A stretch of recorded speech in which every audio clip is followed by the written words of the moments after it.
Hoy, 25 de abril, se conmemora el Día Internacional contra la Malaria, una jornada instaurada por la Organización Mundial de la Salud en 2007 y que tiene por objetivo crear conciencia respecto de la importancia de la prevención de esta enfermedad. Según el informe mundial sobre el paludismo publicado por la OMS, en el año 2022 se dieron en el mundo unos 249 millones de casos de malaria y 608.000 personas murieron a causa de la enfermedad.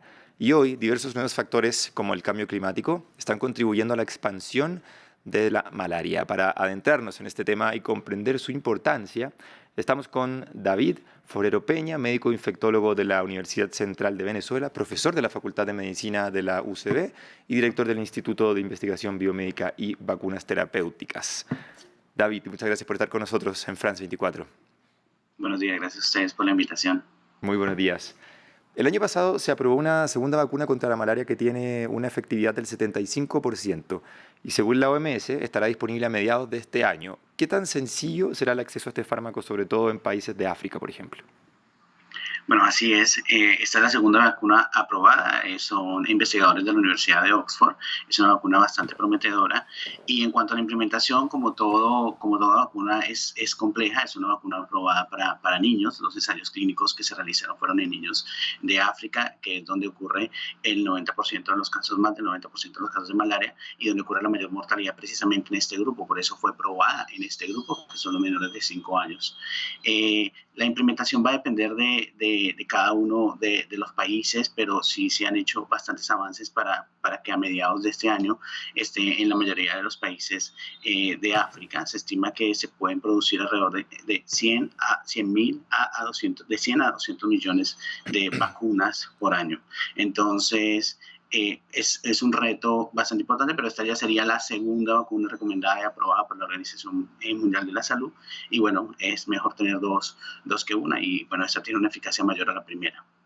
David, si bien las vacunas tienen un efecto curativo, existen tratamientos preventivos, ¿verdad? ¿Qué falla para que aún hoy en día sigan habiendo tantos contagios si es que tenemos esta prevención? Bueno, tenemos diferentes herramientas, lo llamamos, digamos que el cajón de las herramientas para la prevención de la malaria. Realmente las vacunas tienen un efecto preventivo. Estas dos vacunas que estamos hablando, la aprobada en el 2021 y la aprobada ahorita en el 2023, son vacunas realmente preventivas que lo que van a hacer es evitar el desarrollo de los síntomas de la malaria y reducir las complicaciones y la mortalidad. Entonces, esta es una estrategia excelente que se debe combinar con otras estrategias como estrategias que van a evitar que el mosquito pique a las personas, como los mosquiteros impregnados de insecticidas, que hacen que protejamos a las personas de que las pique un mosquito, y que a su vez el mosquito, cuando entra en contacto con estos mosquiteros, también muera. También existen otras estrategias como, bueno, la educación, que obviamente está enfocada en que las personas tengan digamos, la cultura de limpiar todo lo que pueda llegar a ser un reservorio de mosquitos alrededor de las casas. Y bueno, son excelentes estrategias que nos ayudan mucho para controlar la malaria. ¿Por qué es tan difícil? Bueno, porque desafortunadamente el mosquito se expande cada vez más y, digamos, migra y va cambiando su ecología dependiendo de diferentes factores. Entonces no es tan fácil poder controlar en general las enfermedades transmitidas por ese tipo de vectores que abundan tanto y que son difíciles de realmente erradicar. Claro, tú lo decías bien también, controlar la expansión de estos mosquitos es bien difícil, lo veíamos de hecho en pantalla mientras tú respondías. ¿De qué manera quizás nuevos factores externos como la sequía, el cambio climático, la falta de lluvia podrían impulsar la expansión de estos mosquitos en la reproducción? Bueno, esa es una pregunta muy importante porque resulta que siempre se ha planteado que el cambio climático aumenta, digamos, la expansión del mosquito, pero en los últimos años existe evidencia mucho más sólida de que eso está ocurriendo. Los cambios de temperatura hacen que los mosquitos se muevan de un lugar a otro hacia zonas más cálidas, y obviamente entre una temperatura más alta, pues va a haber, donde no había presencia de mosquitos, va a haber presencia de mosquitos. Entonces, realmente el cambio climático es un factor fundamental en las enfermedades transmitidas por vectores, y no solamente en malaria, sino en otras enfermedades transmitidas por vectores como dengue, chikungunya y zika. En la medida que esto sigue ocurriendo junto a la migración humana que ocurre asociada también a este cambio climático, pues va a ser cada vez más difícil de controlar la malaria. Entonces, este sí realmente es un reto que tenemos que afrontar en el contexto de la eliminación de la malaria. David, a fines del año pasado la ONU lanzó una advertencia que dice que los avances contra la lucha contra la malaria contra esta enfermedad se ha revertido en al menos 13 países y que en otros además el avance se ha estancado. ¿A qué se podría atribuir este retroceso pensando fuera del calentamiento global, como hablábamos recién, que todas las tecnologías van avanzando y que en el fondo la información también va avanzando? Bueno, eso ya es bastante particular dependiendo de cada país. Lo que tenemos que ver de manera general es que sí ha habido una reducción de los casos en los últimos años que supera el 60%.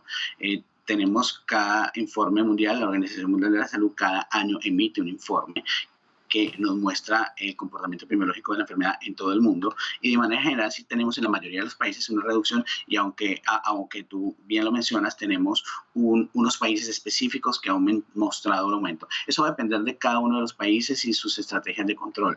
Por supuesto no todos pueden ir a la par. Voy a poner un ejemplo muy particular. En Venezuela en los últimos años en lugar de haber un descenso de los casos desde el año más o menos 2010, empezó a ocurrir un incremento, convirtiéndonos nosotros, por ejemplo, en el principal país que aporta los casos de malaria en la región por encima de Brasil y por encima de Colombia. Y eso ocurrió en los últimos años. Entonces, este es un ejemplo de por qué los contextos particulares de cada país, como el contexto de la crisis que se ha atravesado en Venezuela en los últimos años, puede impactar en una enfermedad como malaria y a su vez impactar en lo que ocurre en Latinoamérica.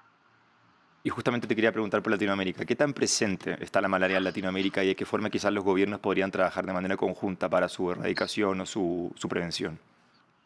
Bueno, Latinoamérica no escapa del problema de la malaria, aunque sabemos que principalmente está concentrado en África. En Latinoamérica pues tenemos alrededor más de 600.000 casos, también ocurren muertes por malaria y la epidemiología aquí está dada porque entre tres países representan el 70% de los casos.